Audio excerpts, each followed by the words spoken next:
Welcome to మరో కురుక్షేత్రం. నేను Pavani. Today Andhra top 10 news లో ప్రధాన వార్తల్ని చూసుకున్నట్లయితే ఏపీలో మిర్చి బోర్డు ఏర్పాటు కోసం తమకు ప్రతిపాదనలు వచ్చినట్టు కేంద్ర వాణిజ్య శాఖ సహాయ మంత్రి జితిన్ ప్రసాద్ తెలిపారు. ప్రస్తుతం సుగంధ ద్రవ్యాల బోర్డే దేశంలో మిర్చి ఉత్పత్తి, పరిశోధన, నాణ్యత, నిర్వహణ, దేశీయ మార్కెట్ ఎగుమతులు, ప్రోత్సాహకాలతో సహా పలు విషయాలను పర్యవేక్షిస్తుందని తెలిపారు.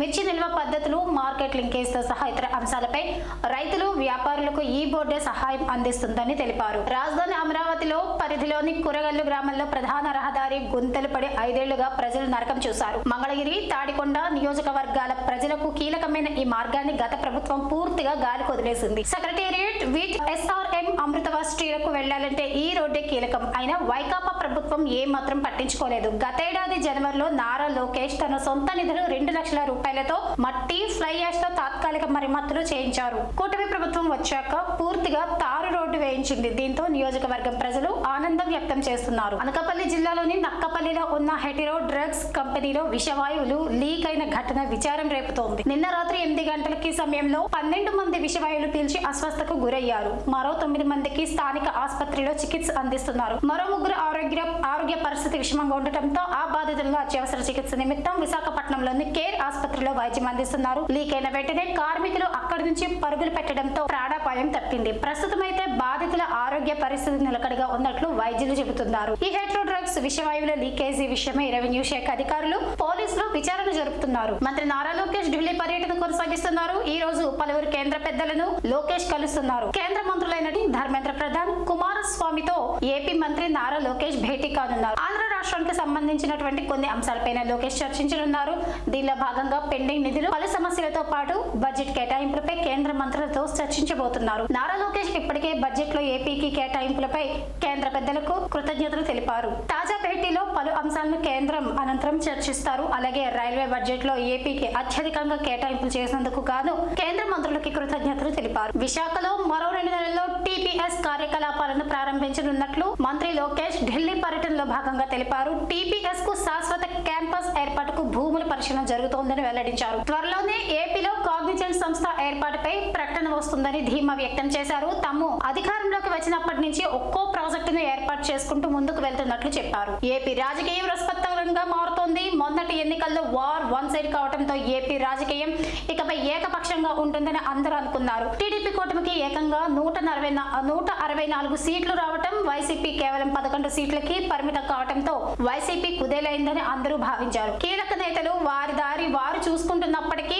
వైసీపీ అధినేత వైఎస్ జగన్ మాత్రం తనదైన వ్యూహంతో ముందుకు వెళ్తున్నారు. సూపర్ 6 హామీల అమలు గురించి ప్రశ్నిస్తూ ప్రభుత్వాన్ని ఇరుకును పెట్టే ప్రయత్నం చేస్తున్నారు. వెళ్లేవాళ్ళు వెళ్ళని అనే ఉద్దేశంతో ఉన్న వైఎస్ జగన్ పార్టీని నమ్ముకొని అండగా నిలబడే కార్యకర్తలు, నేతల్లో మాత్రం ధైర్యం, ధీమా నింపే ప్రయత్నం చేస్తున్నారు. తిరుమల తిరుపతి దేవస్థానం భద్రతా వైఫల్యాలు, తనిఖీల్లో లోపాలు స్పష్టంగా కనిపిస్తున్నాయి. తిరుమల కొండపై అన్యమత ప్రచారం అనేది నిషేధం, నేరం. కనీసం కార్లకు ఇతర మతాలకు చెందిన స్టిక్కర్లు ఉండటం కూడా నేరం. ఏదైనా కార్లపై ఇతర మతాల దేవుళ్లకు చెందిన స్లోగన్స్, స్టిక్కర్లు ఉంటే తిరుపతిలోని అలిపిరి టోల్ గేట్ దగ్గర వాటిని నిలిపివేస్తారు. భద్రతా సిబ్బంది క్షుణ్ణంగా తనిఖీ చేసిన తర్వాతనే తిరుమల కొండపైకి అనుమతి ఉంటుంది. 2025 ఫిబ్రవరి 5వ తేదీన తిరుమల కొండపై బైబిల్ స్లోగన్ స్టిక్కర్లు ఉన్న కార్లు స్వేచ్ఛగా తిరగడం చర్చనీయాంశం. అలిపిరి దగ్గర ఆ స్లోగన్ పై కనీసం స్టిక్కర్లు కూడా వేయకపోవటం, అలాంటి వాహనాన్ని యథావిధిగా కొండపై అనుమతించడంపై ఇప్పుడు విమర్శలు వస్తున్నాయి. అలిపిరి తనిఖీ కేంద్రంలో మరోమారు నిఘా వైఫల్యం ఈ ఘటనతో వెలుగులోకి వచ్చింది. తిరుమల తిరుపతి దేవస్థానం విజిలెన్స్ సిబ్బంది సైతం నిర్లక్ష్యంగా వ్యవహరిస్తున్నారనేది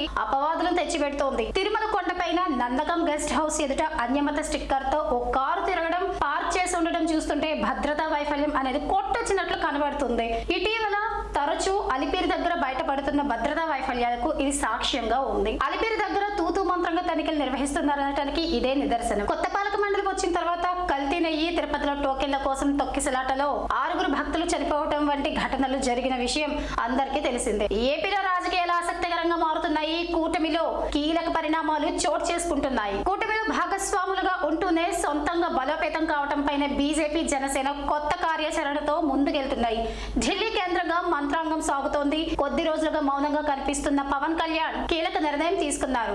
ఎన్డీఏలో భాగస్వామిగా ఉన్న పవన్ ఇప్పుడు ఏపీతో పాటుగా దక్షిణాది రాష్ట్రాలపైన ఫోకస్ చేశారు. రాజకీయంగా పవన్ నిర్ణయం గేమ్ చేంజర్ గా నిలిచే అవకాశం ఉంది. పవన్ కళ్యాణ్ ఏపీతో పాటుగా దక్షిణాది రాష్ట్రాలపైన గురిపెట్టారు. జమిలి ఎన్నికల దిశగా మోదీ ప్రభుత్వం అడుగులు వేస్తోంది. ఇదే సమయంలో దక్షిణాదిలోని ఏపీ మినహా మిగిలిన రాష్ట్రాల్లో బీజేపీ అధికారంలో లేదు. ఏపీలోని కూటమి భాగస్వామిగా ఉంది. దక్షిణాదిలో ఎంతో కాలంగా ఎదగాలని చూస్తున్న బీజేపీ కర్ణాటకకు మాత్రమే పరిమితమైంది. ఈ క్రమంలో పవన్ కళ్యాణ్ కు దక్షిణాది రాష్ట్రాల బాధ్యతలు అప్పగించేలా కసరత్తు చేస్తోంది. తిరుపతి లడ్డు వివాదం వేళ పవన్ కళ్యాణ్ సనాతన ధర్మ పరిరక్షణ బోర్డు డిమాండ్ తెర మీదకి తెచ్చారు. దేశవ్యాప్తంగా పవన్ డిమాండ్ కు మద్దతు లభించింది. జీవితంలో ఒక్కసారి వచ్చే మహాకుంభమేళాకు దక్షిణ మధ్య రైల్వే మరో 2 ప్రత్యేక రైళ్లను ప్రకటించింది. మచిలీపట్నం నుంచి దానాపూర్ మధ్య ఈ నెల 8, 16 తేదీల్లో ఈ రైలు ఉదయం 11 గంటలకు బయలుదేరుతున్నాయి. అలాగే దానాపూర్ నుంచి మచిలీపట్నం మధ్య ఈ నెల 10, 18 తేదీల్లో మధ్యాహ్నం 3 గంటల 15 నిమిషాలకు తిరిగి బయలుదేరనున్నాయి. విజయవాడ, ఖమ్మం, వరంగల్, పెద్దపల్లి, మంచిర్యాల, నాగపూర్ మీదుగా ఈ రైలు ప్రయాగ్రాజ్ మీదుగా వెళ్లనున్నాయి. ఎన్నికల హామీల అమలుకు తమ ప్రభుత్వం కట్టుబడి ఉందని జిల్లా ఇన్ఛార్జ్ మంత్రి సవిత అన్నారు. మంగళవారం కలెక్టరేట్ లో నిర్వహించిన జిల్లా సమీక్ష కమిటీ సమావేశం సందర్భంగా ఆమె మాట్లాడారు. జిల్లాకు త్వరలో భారీ పరిశ్రమలు, సాగునీటి పథకాలు రాబోతున్నాయని తెలిపారు. డిఎస్సి కోచింగ్ సెంటర్లు ఇప్పటికే ఏర్పాటు చేశామని, త్వరలో నోటిఫికేషన్ కూడా వెలువడుతుందని చెప్పారు. పులివెందుల, కడపలో ఉన్న తాగునీటి సమస్యతో పాటు టిడ్కో రెవెన్యూ సమస్యలు పరిష్కరిస్తామని తెలిపారు. వేసవిలో తాగునీటి ఎత్తడి తలెత్తకుండా చర్యలు తీసుకుంటామని పేర్కొన్నారు. ఇది వాటి ఆంధ్ర టాప్ 10 న్యూస్. మరో టాప్ 10 న్యూస్ లో మళ్ళీ కలుద్దాం.